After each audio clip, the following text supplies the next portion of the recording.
한 부부가 대판 싸움을 하고는 한동안 서로 말을 섞지를 않았습니다. 이 부부가 자존심 싸움을 하면서 누구도 먼저 서로 이렇게 다가가거나 말을 걸려고 하지 않았어요. 그런데 조금 그러면서 이제 시간이 지난 어느 날 남편이 출장 갈 일이 생긴 거예요. 근데 이 남편이 그것 때문에 아침에 새벽에 일찍 일어나야 되는데 이 사람은 아침잠이 많아가지고 부인이 깨워주지 않으면 알람도 못 듣고 자는 그런 타입인데 부인이 반드시 깨워줘야 되는 겁니다. 그래서 참 고민하다가 나 내일 아침 새벽에 출장이라 5시 좀 깨워줘야 된다고 이렇게 이제 말을 차마 하지는 못하고 글로 써서 쪽지에 써서 줬어요. 그랬더니 부인이 그거를 이제 받아서 읽고는 아주 무표정한 얼굴로 이렇게 보더니 고개를 한번 끄덕이고는 방에 들어갔습니다. 그래서 이제 이 사람이 잤는데 다음날 아침에 자다가 화들짝 놀래가지고 깨보니까 새벽 6시 반인 거예요.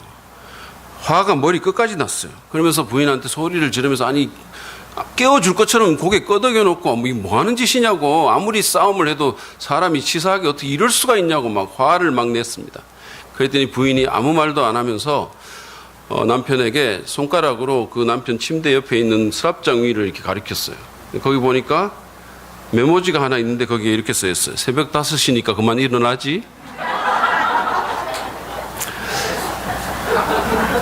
싸움은 인생의 현실입니다. 싸움을 좋아하든 그렇지 않든 모든 인간은 싸우면서 삽니다. 조금 전에 제가 나눠드렸던 그런 예화처럼 부부 간에도 싸우고 형제 간에도 싸우고 부모 자식 간에도 심지어는 싸우고 직장 동료와도 싸우고 친구와도 싸웁니다. 우리가 개인적으로 싸움을 하기도 하고 어떤 집단에 속해서 싸우기도 합니다. 심지어는 국가 간에도 싸움이 일어납니다. 지금 우리가 보는 것처럼 무슨 한일 관계에서 이렇게 보는 것처럼 경제적인 그런 걸 두고 싸우기도 하고 때로는 총을 들고 싸우기도 합니다. 말을 하면서 싸우기도 하고 폭력을 쓰면서 싸우기도 하고 그런 게 아무것도 없이 싸우기도 합니다. 물론 영적인 싸움이라는 것도 있습니다. 저는 오늘 싸움 준비라는 그런 별로 은혜가 안 되는 그런 제목으로 Are You Ready 시리즈의 5번째 말씀을 여러분과 나누려고 합니다. 여러분이 싸움을 개인적으로 좋아하든 좋아하지 않든 여러분이 예수 그리스도를 믿는 그리스도인이라면 싸움은 피할 수가 없고 우리는 늘 싸울 준비를 해야 합니다. 교회도 마찬가지예요. 특별히 저희 교회에 지금처럼 큰 변화의 직면에 있고 또 하나님께서 맡겨주실 새로운 어떤 사역을 감당해야 하는 그런 상황이라면 더욱 그렇습니다. 우리가 잘 되는 것을 눈뜨고는 못 보는 마귀가 반드시 우리에게 큰 싸움을 걸어올 것이기 때문입니다. 그래서 우리는 싸울 준비를 잘 해야 합니다. 이것은 여러분의 개인적인 삶에서도 마찬가지입니다. 사실은 여러분의 개인이 잘못 싸우면 교회도 거기에 피해를 입을 수가 있습니다. 만약에 그래서 우리가 싸울 준비를 잘 해야 되는데 준비하지 못한다면 우리는 이 싸움에서 질 것이고 그 피해는 상당히 심각할 것입니다. 그럼 어떻게 우리가 싸울 준비를 해야 할까요? 어떻게 싸워야 합니까? 본문인 베드로전서 5장 6절부터 11절 말씀은 거기에 대한 교훈을 우리에게 나누어 줍니다. 제가 평소에는 한 3가지 정도 이렇게 교훈을 나누는데 오늘 5가지니까 각오하고 들으세요. 근데 제가 많이 오래는 안 할 겁니다. 첫 번째로는 우리는 겸손의 태도를 유지해야 합니다. 그것이 우리가 싸움 준비를 잘하는 방법이에요. 베드로는 6절에서 그러므로 여러분은 하나님의 능력의 손 아래로 자기를 낮추십시오. 때가 되면 하나님께서 여러분을 높이실 것입니다. 라고 권면을 합니다. 이 권면은 그냥 읽기에는 쉽지만 사실은 굉장히 어려운 이 얘기입니다. 우리는 본성적으로 자기를 높이기를 좋아하지 자기를 낮추기를 좋아하는 사람은 아무도 없습니다. 우리는 자기를 높이기를 원하고 자랑하기를 원하고 그렇게 하기를 원하지 누구도 밑에 들어가기를 좋아하고 누구도 낮아지기를 원하는 사람이 없습니다. 사실은 요즘은 이렇게 상당히 자기 PR을 많이 하는 시대고 어떤 사람들은 뭐 페이스북 같은데 굉장히 창의적으로 자랑을 하기도 하고 자기를 높이기도 합니다. 이를테면 뭐 페이스북 같은데 자기 상탄 사진 같은 거 크게 올려놓고 부모님 정말 감사합니다. 두 분이 열심히 일하셔서 저를 이렇게 잘 키워주신 덕분에 제가 많은 사람들이 부러워하는 이런 사람이 되고 성공한 사람이 되고 보통 사람은 절대 받지 못하는 이런 큰 상을 받게 하셨습니다. 너무 감사합니다. 이렇게 쓰는 거예요. 그러면 사실은 이거는 감사 같지만 실제로는 자기 자랑이죠. 지금 베드로는 그렇게 하지 말라고 우리에게 권면하는 겁니다. 만약에 우리가 겸손하지 못하고 우리가 마음을 높이게 되면 그런 마음은 마귀가 일하기 딱 좋은 마음이 되는 겁니다. 그러면 우리는 영적 전쟁에서 결코 승리할 수가 없는 거예요. 여러분 이거 한번 생각해 보시기 바랍니다. 특별히 우리처럼 대한민국이라는 이런 경제적으로 그래도 윤택한 나라에서 살고 나름대로 교육받았다고 자부하고 뭐 이렇게 현대인이고 뭐 이러면서 가진 것 많고 그런 사람들의 마음 안에 마귀가 일하기 쉬운 공간이 굉장히 많은 거예요. 사실 마귀의 두드러진 성품이 바로 교만 아닙니까? 그러니까 마귀는 우리가 마음을 높이면 기가 막히게 그것을 파고들어서 일하게 될 것입니다. 근데 그것보다 더 심각한 것은 하나님께서 교만한 자를 물리치신다는 사실입니다. 5절을 보면은요, 베드로는 그 젊은이들이 연장자들에게 순복할 것을 겸손한 태도로 복종할 것을 권면하면서 잠언 3장 34절 말씀을 인용합니다. 5절 하반절을 보시죠. 하나님께서는 교만한 자를 물리치시고 겸손한 사람에게 은혜를 베푸십니다. 개역은 하나님께서 교만한 자를 대적하신다 이렇게 표현했어요. 여러분 우리는 이 말씀을 굉장히 좀 심각하게 받아들여야 돼요. 만약에 하나님이 우리를 대적하시면 누가 우리를 도울 수 있을까요?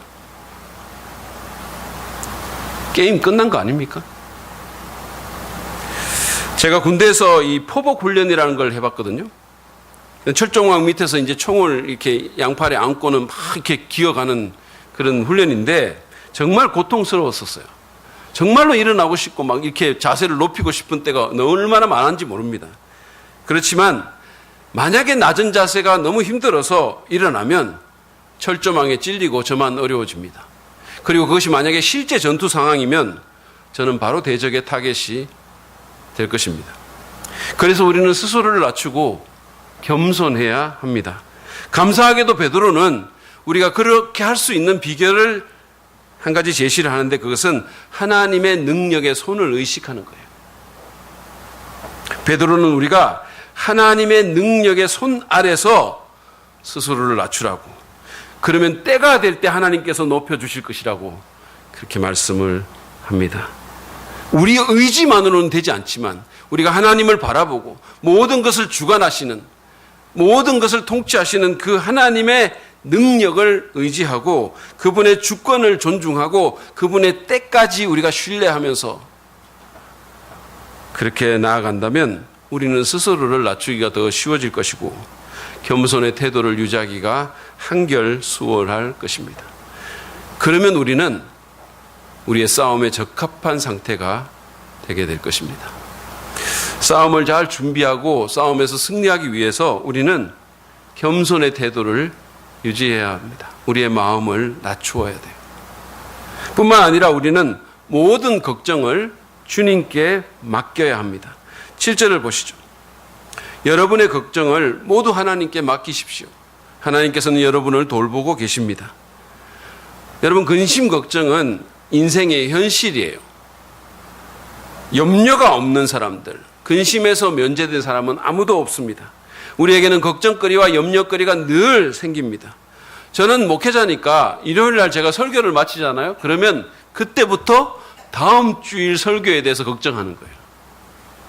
뭐 하지? 다음 주일에는? 잘할 수 있을까? 적절한 어떤 예학거리를 발견할 수 있을까? 누군가가 내 앞에서 예학거리가 되어줄 수 있을까? 요즘에는 그 건축에 대한 그런 염려도 솔직히 제가 합니다. 그야말로 매일매일 오늘도 무사히예요. 오늘도 무사히. 오늘도 하나님 무사히 지나갈 수 있을까요? 뭐 이상한 전화 또 받는 거 아닐까요? 자녀들에 대한 걱정도 있죠. 저희 아들이 얼마 전에 이제 이직을 해가지고 그래서 이제 구직 중에 있을 때, 다른 직업을 이제 찾고 있을 때 정말 제가 걱정을 많이 했어요. 우리 아들이 정말 올바른 직장을 찾을 수 있을까? 왜냐면 그때 당시 상황이 좀 심각했거든요. 여러분들은 잘 모르실 수 있겠지만 굉장히 심각했어요. 그래서 빨리 이 직장을 구해야 될 텐데 그런 염려가 굉장히 있었어요. 근데 이제 직장을 구하고 나니까 결혼에 대한 또 걱정이 생기는 거예요. 결혼을 할 수 있을까? 누구하고 할까? 이상한 또 무슨 미국 여자 데리고 뭐 여러 가지 걱정이 생기는 거죠. 예전에 우리 김성진 전사님이 저희 교회에서 이렇게 사역을 할 때 사람의 일생이 자식 걱정으로 끝날 것 같다는 얘기를 한 적이 있어요. 그러니까 자기 자식 그냥 이렇게 사람이 결혼을 하잖아요. 그러면 임신할 수 있을까? 또 뭐 이렇게 임신하고 나면 순산할 수 있을까? 순산하고 나면 건강하게 클 수 있을까? 뭐 온갖 걱정들이 계속 꼬리에 꼬리를 묶는 거죠. 그리고 무슨 공부 잘할 수 있을까? 건강에 대한 걱정, 안전에 대한 걱정, 사춘기에 대한 걱정, 진학 걱정, 취직 걱정, 결혼 걱정, 계속 그런 걱정을 하는 거예요. 결혼하고 나면 또 서로 사이좋게 잘 살 수 있을까 걱정. 그런데 나중에는 또 손주에 대한 걱정을 또 반복해야 한다는 거예요. 김성진 전사의 말에. 자식 걱정 그렇게 쭉 하다가 좀 살만하면 또 손주가 태어나가지고 또 처음부터 다시 시작하는 거예요. 그래서 사람이 자기 자손 걱정하다가 인생 마치는 것 같다고 이렇게 얘기를 했어요. 김성진 전사는 아직 아버지이지도 않을 그때 이 말을 했어요. 아버지이지도 않을 때 할아버지의 마음까지 헤아리면서 이런 말을 했으니 참 놀라운 예지력입니다. 여러분, 우리가 이런 걱정거리를 갖고 있으면 사단은 그것을 이용해서 우리를 조종할 것입니다. 우리의 마음에 불안과 두려움을 불어넣고 우리가 믿음으로 행동하지 못하도록 장난을 칠 것입니다. 그래서 오늘 본문은 모든 걱정을 하나님께 맡기라고 호면합니다. 여기서 맡기라는 그 단어는 문자적으로는 던져버린다는 의미가 있는 단어예요. 야구 피처가 캐쳐한테 공을 그냥 던져버리듯이 주님에게 염려라는 공을 던져버리라는 거예요. 어떤 사람은 공에다 끈을 매달아가지고는 그렇게 던지는 경향이 있어요. 그래서 던지긴 던지는데 다시 받는 거죠. 이렇게 던지고 받고 던지고 받고. 성경은 그냥 맡겨버리라고. 맡겨놨으면 찾아가지 말라고. 그냥 던지라고. 그렇게 말을 합니다. 그렇게 할 수 있는 이유가 뭘까요?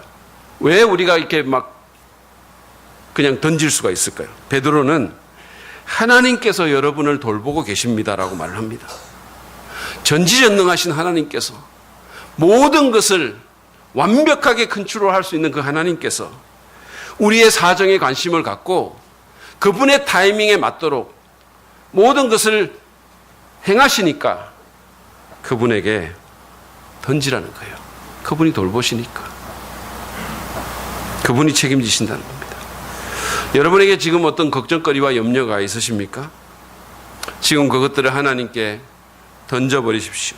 그분이 돌보실 것입니다. 우리가 아무리 걱정해도 우리는 아무것도 못하는 거예요, 사실은. 그분이 돌보십니다.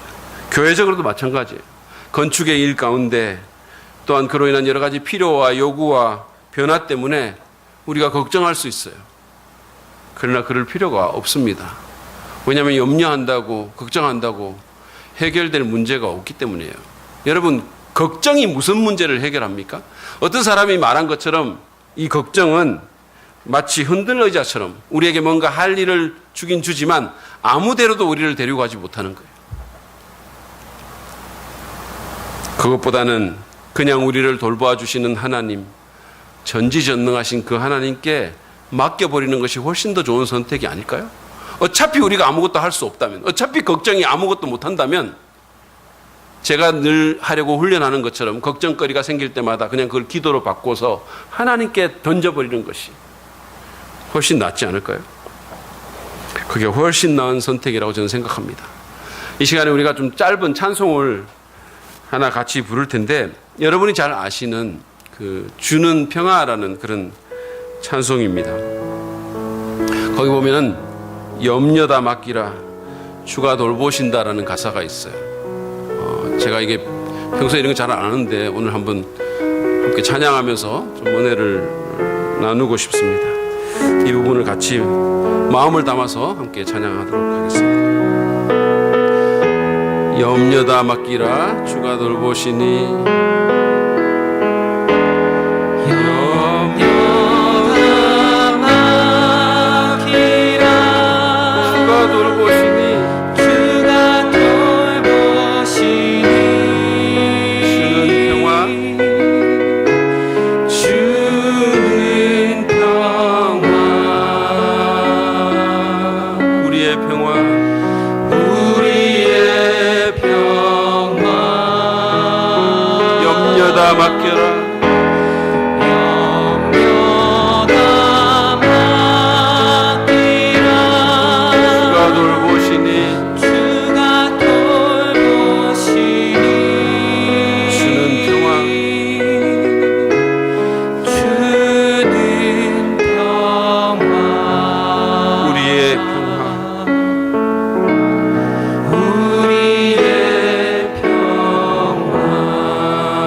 우리의 모든 염려를 주님께 다 맡기기를 바랍니다. 우리를 사랑하시는 아버지 하나님께서 우리를 돌보실 것입니다. 세 번째로 우리는 깨어서 마귀를 대적해야 합니다. 여러분 8절을 한번 보시죠. 정신을 차리고 깨어 있으십시오. 여러분의 원수 악마가 우는 사자같이 삼킬 자를 찾아 두루 다닙니다. 세 번역은 악마라고 이렇게 표현을 했는데 악마나 마귀나 사탄은 다 같은 존재를 일컫습니다. 저는 우리에게 좀 더 익숙한 마귀라는 표현을 사용을 하겠습니다. 베드로는 이 마귀가 우리의 원수라고 지금 말을 합니다. 여러분의 남편이 원수가 아니라 마귀가 우리의 철전지 원수입니다.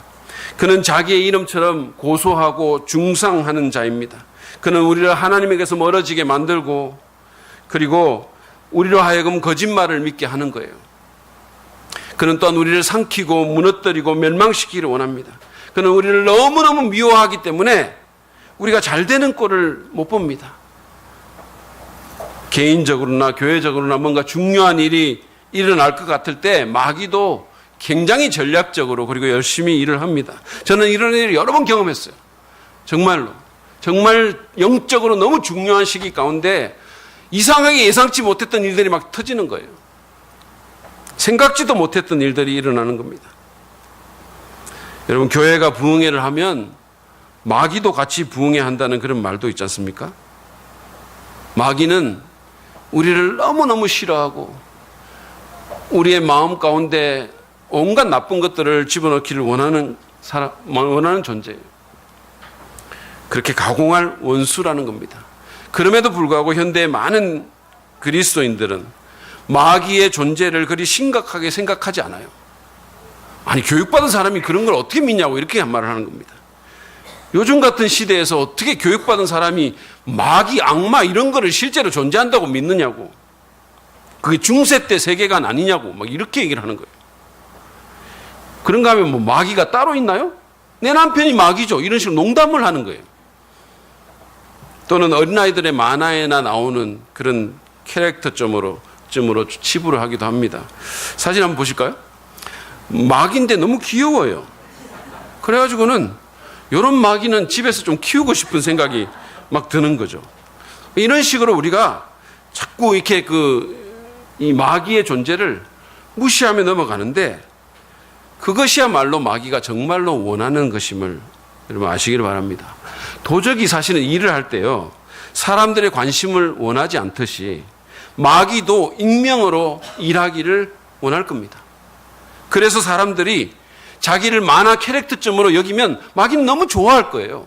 어떤 사람이 야 요즘 교육받은 현대인이 어떻게 그런 걸 믿냐라고 말을 하면 아마 박수를 칠 거예요. 그래 맞아 너 교육받았잖아. 그리고 속으로 아마 비웃을 겁니다. 교육 잘 받았다. 베드로는 우리에게 그런 식으로 긴장 풀지 말고 오히려 정신을 차리고 깨어 있으라고 그렇게 권면합니다. 제가 군대 생활할 당시에 그 전두환 보안사령관이 실세 중에 실세였었어요. 제가 군대 생활할 때. 그래서 이 사람이 수시로, 제가 군대에서 들은 얘기거든요, 이게. 수시로 야간 순찰을 나갔다고 하는데, 한 번은 불시에 어떤 그 전방에 사령부를 방문을 해가지고 어느 초소에 전화를 걸었대요. 근데 당시 그 초소에는 병사들이 술판을 벌이고 있었는데 전화가 간 겁니다. 누군가가 전화를 받았겠죠? 그러니까 이제 전두환 보안사령관이 야, 나 보안사령관인데 이러면서 이제 말을 뗀 거예요. 그랬더니 술에 취한 사병이 누가 장난하는 줄 알고 그래? 나는 참모 총장이다 이 새끼야 이렇게 말을 했다는 거예요. 제가 들은 그대로 말하는 거예요. 그날 그 참모 총장님은 보안사령관 새끼한테 아마 아작이 났을 겁니다. 여러분 정신을 차리지 않고 있으면 이런 일이 벌어집니다. 마귀의 공격에 대비해서 우리는 언제나 깨어 있어야 돼요. 언제나 정신 차리고 있어야 됩니다. 직장 일을 할 때, 여가 활동, 인간관계 가운데 또는 TV나 인터넷 볼 때 어떤 생각할 때 마귀가 활동할 수 있는 공간을 주지는 않는지 매우 조심해야 되는 거예요. 정신 차리라 그랬어요. 깨어 있으라 그랬습니다. 정신줄 놓고 그렇게 살지 말라는 거예요. 우리는 정신을 차리고 깨어서 마귀의 달콤한 속삭임에 넘어가지 말아야 됩니다. 마귀가 우리에게 현혹시키는 그 거짓말에 귀를 기울이지 말아야 되는 거예요. 야, 네가 뭐 하나님 사랑한다고? 하나님이 사랑하면 네 인생이 그렇겠냐? 생각해 봐봐. 사소한 유혹에 우리가 경계심을 늦추지 말아야 될 필요도 있습니다. C.S. 루이스가 쓴 이 스크루테이프의 편지라는 책이 있어요. 저는 여러분들이 이 책을 꼭 한번 읽어보기를 원하는데 굉장히 흥미로운 책입니다. 이거는 이제 그 마귀의 입장에서 쓴 책인데요. 여기 이 책에 보면 고참 악마인 스크루테이프가 신참인 워무드에게 대단한 악을 보고하려고 애쓰지 말고 뭐든지 사람을 하나님에게서 멀어지게 하는 것이면 아무리 작은 죄도 괜찮다고 충고를 하면서 이렇게 말을 해요. 들어보세요. 만약에 화투가 사람을 속일 수 있다면 화투가 살인보다 나쁘지 않아. 사실 지옥으로의 가장 안전한 길은 점진적인 길이거든. 완만한 경사와 부드러운 땅, 갑작스러운 회전이나 이정표나 편말이 없는 그런 길 말이야. 마귀는 마치 우는 사자처럼 가공할 힘을 가지고 있을 뿐만 아니라 이처럼 교활하기까지 하기 때문에 우리는 정신 차리고 깨어 있어야 된다는 거예요. 뿐만 아니라 베드로는 더 나아가서 그를 대적하라고 권면합니다. 9절 상반절이에요. 믿음에 굳게 서서 악마를 맞서 싸우십시오. 여기 싸우라는 말은 저항하라는 뜻입니다. 시체말로 쫄지 말고 지레 겁먹지 말고 오히려 저항하고 맞서라는 거예요. 물론 우리 힘으로는 맞설 수가 없죠. 게임이 안 되죠. 이게 진짜 우리 힘으로 우리가 마귀를 맞선다는 것은 마치 연하 같은 어린아이가 격투기 챔피언하고 붙는 것 같죠. 그래서 베드로는 믿음에 굳게 서서라는 말을 그 앞에 붙인 것입니다. 하나님을 믿는 믿음으로 대적하라는 거예요. 마귀를 꽉 쥐고 계시는 그 하나님을, 그 주님을 온전히 의지하고 말씀과 기도로 무장해서 그를 맞서라는 거예요. 그가 거짓말을 속삭여 줄 때 하나님의 말씀으로 그게 거짓임을 되받아치라는 거예요. 웃기지 말라고.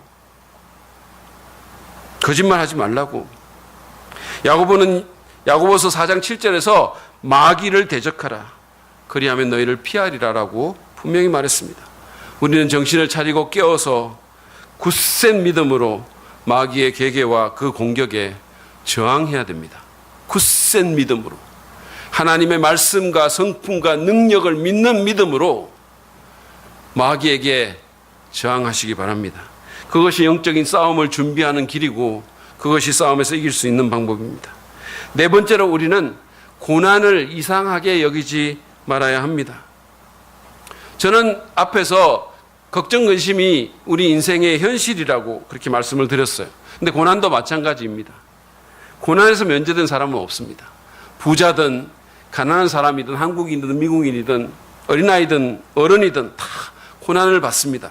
척수인들의 표현처럼 고난은 만국 공통어예요.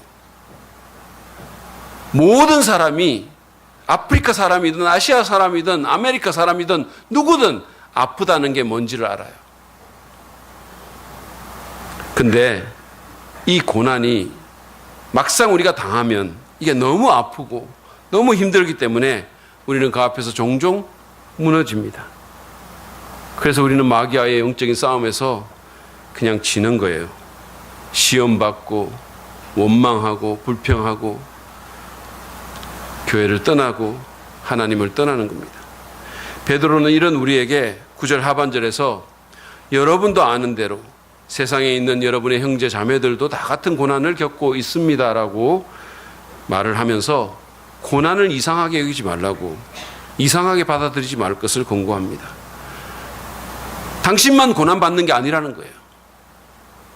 세상에 있는 다른 형제 자매들도 고난을 다 겪고 있다는 겁니다. 우리가 고난을 받다 보면 나만 이런 어려움을 겪고 있다는 그런 착각에 빠질 때가 많아요. 왜냐하면 이게 너무 아프니까. 그러니까 너무 자기에게 자꾸 자기에게 매몰될 수밖에 없는 거죠. 자기가 아프니까. 그래서 우리는 하나님 왜 저한테만 이러세요? 왜 이러세요? 이렇게 원망합니다. 근데 베드로는 그렇지 않다고 지금 지적을 하는 거예요. 다른 형제 자매들도 다 이런저런 어려움에 직면한다는 겁니다. 고난이 나 한 사람의 문제가 아니라는 거예요. 저는 건축하기 전에 교회 건축이 담임 목사에게 얼마나 힘든 일인지에 대해서 직간접적으로 많이 들었어요. 그럼 보기도 했어요.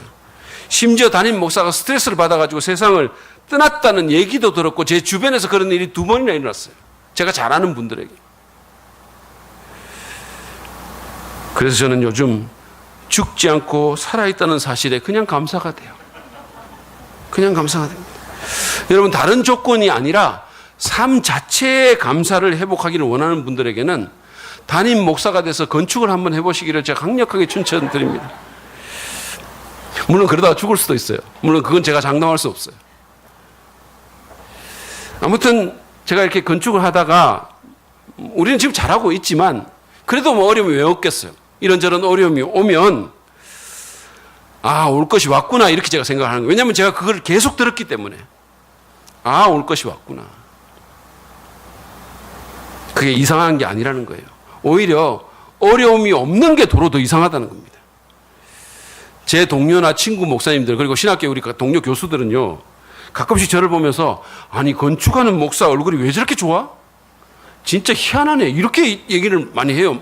마치 제가 무슨 구안화사에 걸리거나 쓰러지거나 아니면 죽기를 바라는 사람들 같아요. 여러분, 고난은 이상한 것이 아닙니다.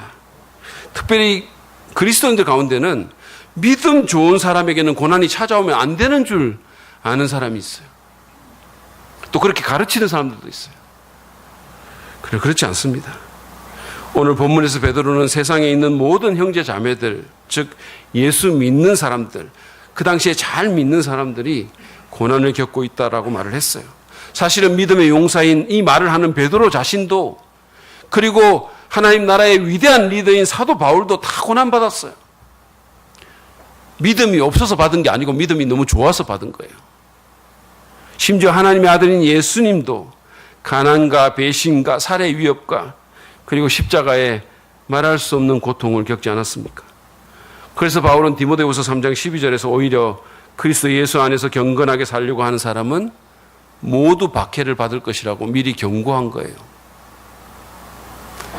인생이 완전히 모든 것이 너무 순풍이고 모든 사람이 나를 좋아하고 모든 일이 다 잘 되면 오히려 그게 더 이상한 거예요. 우리 믿음을 한번 점검해 봐야 돼요. 그러므로 여러분, 고난을 이상하게 여기지 맙시다. 고난에 대한 시각을 바꿔서 오히려 이것이 나를 더 성숙하게 하고 하나님 쓰시기에 합당한 존재로 만드는 과정임을 인정합시다. 그리고 한 걸음 더 나아가서 야고보가 자신의 서신에서 권면한 것처럼 고난의 유익을 바라보고 그것을 기쁘게 여기도록 성령의 도움을 구하는 저와 여러분 되시길 바랍니다. 그래야 우리가 이 영적 싸움에서 이길 수가 있습니다. 마지막으로 우리는 은혜의 하나님을 바라봐야 됩니다. 10절부터 11절 말씀을 한번 보시죠. 모든 은혜를 주시는 하나님, 곧 그리스도 안에서 여러분을 자기의 영원한 영광에 불러들이신 분께서 잠시 동안 고난을 받은 여러분을 친히 온전하게 하시고 굳게 세워주시고 강하게 하시고 기초를 튼튼하게 하여 주실 것입니다. 권세가 영원히 하나님께 있기를 빕니다. 아멘. 베드로는 이 구절에서 하나님을 모든 은혜를 주시는 하나님이라고 그렇게 표현을 했어요. 개역성경에 보면 모든 은혜의 하나님, The God of all grace라고 직역을 했어요. 모든 은혜의 하나님. 저는 이 표현이 너무 좋아요. 여러분, 하나님은 다른 무엇보다도 은혜의 하나님이십니다. 자격 없는 우리에게 이해할 수 없는 호의를 베푸시는 분이세요. 사실은 여러분, 우리가 생명을 얻은 것, 그냥 살아있다는 자체가 은혜 아닙니까? 아침마다 새로운 은혜예요. 누군가가 간절히 보기를 원했던 그 내일을 우리가 볼 수 있다는 것, 은혜 아닙니까?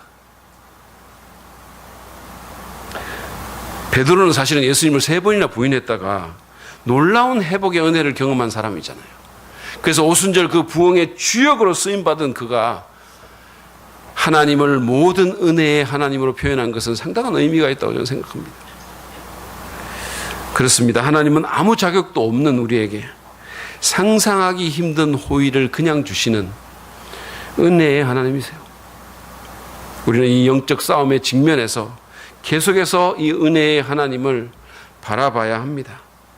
베드로는 이 은혜의 하나님이 우리에게 하시는 은혜의 사역을 2가지를 소개를 하고 있는데, 하나는 10절 상반절에 나오는 것처럼 그리스도 안에서 우리를 자기의 영원한 영광에 불러들이신 일입니다. 하나님의 놀라운 은혜로 우리는 아무 자격이 없음에도 불구하고 예수님의 십자가 공로로 주님의 영원한 영광에 들어가게 될 것입니다. 아무것도 안 했는데, 그냥 믿기만 했는데, 그리고 그전에는 계속 죄만 지었는데, 하나님의 순전한 호의로 여러분, 우리는 하나님의 영원한 영광에 들어갈 소망이 있는 사람들이에요. 지금 저희 교회가 이사가는 지역에 송정지구에 이렇게 아파트 예약하신 그런 분들, 그 앞에 집 예약하신 이런 분들이 몇 분 계시거든요. 그분들이 얼마나 그 날을 기다리겠어요. 그리고 거기 들어가는 것을 얼마나 기뻐하겠습니까? 근데 여러분, 하나님께서 우리를 영원한 영광에 그냥 아무 돈도 안 받고 그냥 공짜로 순전히 호의로 우리를 들어가게 해주셨다는 거예요. 10년도 더 전에 저희 가족이 세계적인 CCM 가수인 마이클 W. 스미스가 올림픽 공원에서 콘서트를 했을 때 구경 간 적이 있습니다. 이 사람이 여러분 아시는지 모르는지 모르지만 미국에서는 굉장히 유명한 사람이에요.